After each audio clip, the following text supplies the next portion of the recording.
Today we're getting reaction following word late last week that the Department of Government Efficiency, or DOGE, terminated the grants of all state humanities councils.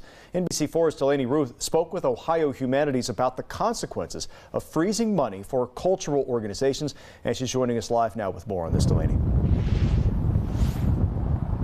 Hey, Jared. Well, Ohio Humanities is in charge of distributing funding to different cultural organizations and projects across the state. That includes things like historical programs, documentaries, and museums. The executive director of Ohio Humanities says right now much of that funding is frozen.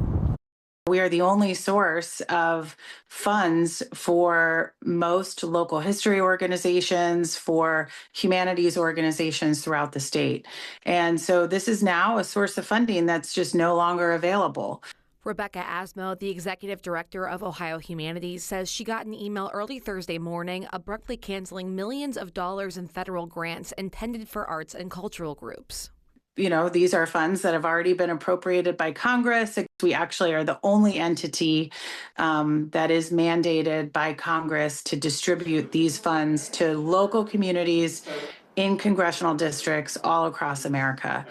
Jonna McEntee is the executive director of the Ohio Museums Association, and she says small and mid-sized museums and their programs could be impacted the most. I don't think everyone has really understood the economic cost, the job cost, and the education cost across Ohio. These cuts will really impact these organizations and how they're able to function within the state. McEntee says she is worried for museums, their employees, and the education they provide, like art classes, exhibitions, and cultural presentations. She says there could even be a direct impact on the local economy in small and rural areas. Programs will stop. Initiatives will cease to be. Communities will lose access to these important public spaces and to the programs and to the organizations that they love and that are essential to their community. Well, Asmo and McEntee say they have not got much guidance from DOGE at all, and they really don't know what's going to happen next. But Asmo said that Ohio Humanities is going to do everything they can to bring these taxpayer dollars back to local communities. Local for you in Columbus, I'm Delaney Ruth, NBC4.